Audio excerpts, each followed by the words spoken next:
much passive when we're talking about women's rights, and that's maybe could describe colonial situation. It's all over the world. Because because I wrote my thesis about exactly this issue, and you know, trying to see why it doesn't enforce the law. You know, there is progressive laws related to women's rights, and to what extent Ottoman laws, there was also Jordanian occupation a part of it, there was British mandate law, and now Israeli law. Now, to what extent has Israeli law replaced all that, and to what extent do all these other laws still operate? Some of them operate. For instance, as I mentioned, most of the lands law, they changed what they wanted to change so that it will suit their purposes. So, and interpreted as well. And as well for the religious courts, they took things that are, you know, but we have, from Ottoman law and British law as well. And there are some, you know, Israeli laws as well. So I would say that most of it has been changed, but we still have inherited the... For example, the demolishing of houses, that was coming from the Ottoman society, as far as I understand. the demolition? Yeah, the demolition of the houses. To punish. It was the, that's not the same issue with the Bedouins, I guess. Maybe no, but I was just saying. It's true, it's coming from the Ottoman? I'm not sure, or maybe from the British. It's an old. It came from the Spartans.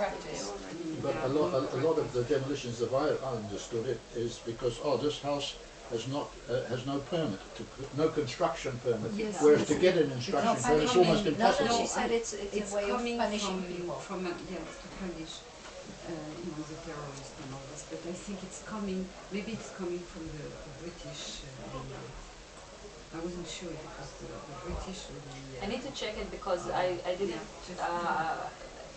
I heard it, but I don't But I think this is a separate issue. I think what you're talking about is punitive house demolitions, where you punish someone who's committed a crime by demolishing their family home or something. He was asking if something was remaining, and that's why I didn't think about it. Yeah, it's a So remaining it's practice. an association, excuse me.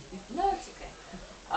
So, as I mentioned, I wrote my thesis was about this question of I took polygamy as case study because I was asking myself why it's increasing. You know, most of the time Israel like to talk about modernized Bedouins. You know, we put them into townships and now they're modern. You know, but basically there is paradox of modernization because you know, the process of urbanization is false process, because even if they live in this very poor townships, they lack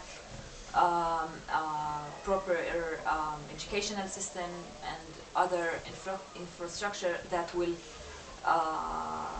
and of course the dispute over land and other issues that will maybe make the process of modernization, they hate this word, faster.